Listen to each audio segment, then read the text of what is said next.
ਜਿਮਨੀ ਚੋਣਾਂ ਨੂੰ ਲੈ ਕੇ ਜਲੰਧਰ ਦਾ ਮੈਦਾਨ ਪੂਰੀ ਤਰ੍ਹਾਂ ਪੱਖਿਆ ਹੋਇਆ ਹੈ। ਯੁੱਧ ਦਾ ਮੈਦਾਨ ਬਣਿਆ ਹੋਇਆ ਹੈ ਤੇ ਮਹਾਭਾਰਤ ਦੇ ਯੁੱਧ ਦੀ ਧਰਤੀ ਕੁਰੂਕਸ਼ੇਤਰ ਤੋਂ सांसद नायब सिंह सैनी इस वेले साडे नाल मौजूद ने। सबसे पहले तो सर जलंधर आने पर आपका स्वागत है। नमस्कार नमस्कार, मैं सभी को नमस्कार करता हूँ। क्या लगता है कि पंजाब में बीजेपी अभी अपनी ग्राउंड तैयार कर रही है, लगता है कि यहाँ पर वो अपना ये चोन जो प्रचार है वो लगातार कर रही है और जीत पाएगी? देखिए, बिल्कुल जीतेंगे।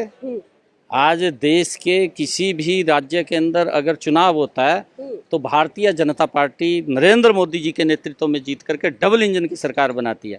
पंजाब के अंदर सरदार इंदर इकबाल सिंह जी अटवाल कमल का फूल लेकर के आए हैं। आदरणीय नरेंद्र मोदी जी का आशीर्वाद लेकर के, आदरणीय नड्डा जी का आशीर्वाद लेकर के, आदरणीय अमित शाह जी का आशीर्वाद लेकर के आए हैं।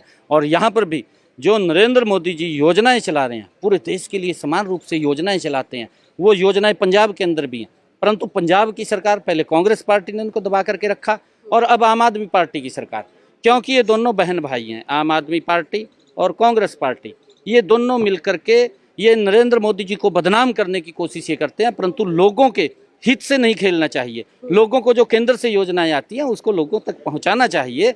अरे 5 लाख रुपए तक का आयुष्मान कार्ड का लाभ दिया है, अरे वो लागू करें, लोगों को लाभ मिले उसका। परंतु लोग लागू ही नहीं कर रहे, ना कांग्रेस पार्टी ने किया, पंजाब सरकार कहती है कि हमें तो जो हमारे पैसे हैं केंद्र सरकार की तरफ वो तो दिए ही नहीं जाते, हमें ये इल्जाम लगाए जाते हैं केंद्र। देखिए, मैंने कहा है कि इनके पास कोई मुद्दा नहीं है। ये नरेंद्र मोदी जी को बदनाम करने की कोशिश इस प्रकार की करते हैं। कोई भी स्टेट ऐसा नहीं है, ये सब स्टेट्स को जो उसके हिस्से का पैसा होता है तुरंत चला जाता है। जो योजनाएं बनती हैं उस योजना के माध्यम से उन तक पहुंचता है, परंतु उनको लोगों तक ये पहुंचाने में नाकाम रहते हैं कि नरेंद्र मोदी जी का नाम हो जाएगा, और उसको लेकर के ये लोगों का नुकसान कर रहे हैं। और आने वाले समय के अंदर लोग समझ गए हैं इनकी चालों को, चाहे कांग्रेस पार्टी है चाहे आम आदमी पार्टी है, और इस उपचुनाव के अंदर उनको सबक सिखाने का काम वो लोग करेंगे, जनता करेगी। हरियाणा और पंजाब के बीच में बहुत सारे मुद्दे हैं जो हल नहीं हो रहे अभी तक, तो कहा क्या जा सकता है कि अगर पंजाब में बीजेपी की सरकार आती है तो ये सारे मुद्दे हल हो सकते हैं। उसमें से कभी कभी चंडीगढ़ को लेकर झगड़ा हो जाता है या SYL को लेकर झगड़ा हो जाता है, क्या ये बेंच पर बैठकर इसका हल निकल सकता है? नहीं, देखिए, माननीय सर्वोच्च न्यायालय ने फैसला दे दिया है और उस फैसले को लागू करना माननीय सर्वोच्च न्यायालय के फैसले का वो लोकल गवर्नमेंट का काम है। लोकल सरकार ने उसको लागू करना चाहिए, क्योंकि कांग्रेस ने कभी संविधान का सम्मान नहीं किया। आम आदमी पार्टी, मैंने कहा है कि उसी के पद चिन्हों पे चल रही है, उसकी बहन के रूप में काम कर रही है, उसके भाई के रूप में ये काम कर रही है, वो भी उसको लागू नहीं कर रहे हैं। वो भी लोगों के माननीय सर्वोच्च न्यायालय का जो फैसला है उसको भी किस प्रकार से, क्योंकि माननीय सर्वोच्च न्यायालय की एक पीठ ने फैसला दिया है, उसको लागू करना स्टेट गवर्नमेंट का काम है, उसको लागू नहीं कर रहे, लागू करना चाहिए उन्होंने। पंजाब हमेशा कहता है कि हरियाणा उनका छोटा भाई है, क्या हरियाणा पंजाब को बड़ा भाई मानता है? बिल्कुल मानते हैं, हम पंजाब को बड़ा भाई मानते हैं।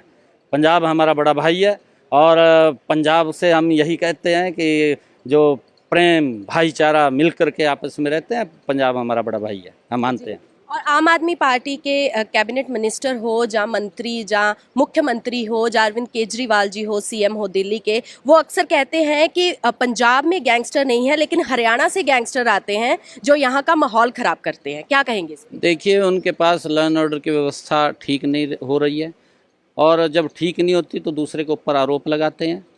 केजरीवाल साहब तो बड़ी बड़ी मंचों के ऊपर खड़ा होकर के ये बहुत बोलता था कि मैं कट्टर ईमानदार हूँ, मेरी सरकार कट्टर ईमानदार है, और कट्टर ईमानदार का चोला उतर गया है। केजरीवाल भी, उसके ऊपर भी आँच आ रही है। CBI भी उसको बुला करके पूछ रही है, भी आपके घर में बैठ करके सारी बातें हुई हैं, आप बताइए।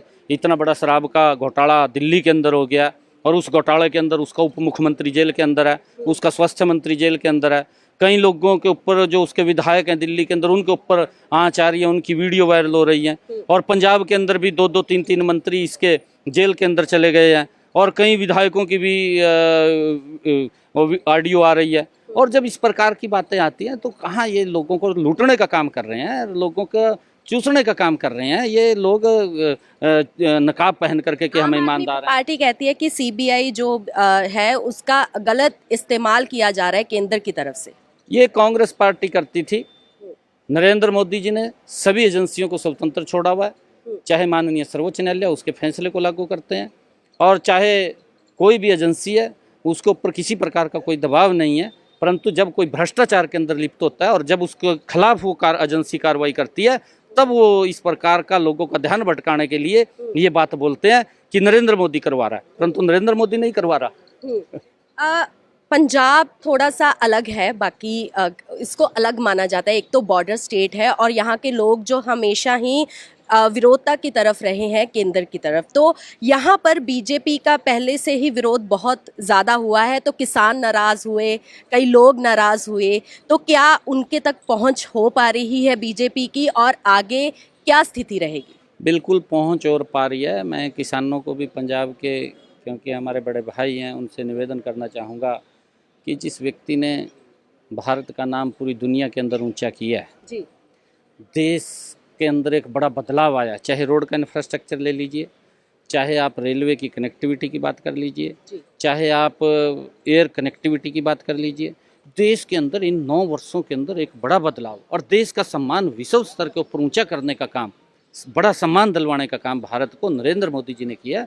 मैं पंजाब की आवाम से अपील करूंगा कि आप आगे आकर के नरेंद्र मोदी जी को मजबूत करने का काम करें, कमल के फूल को वोट दें। बहुत बहुत धन्यवाद।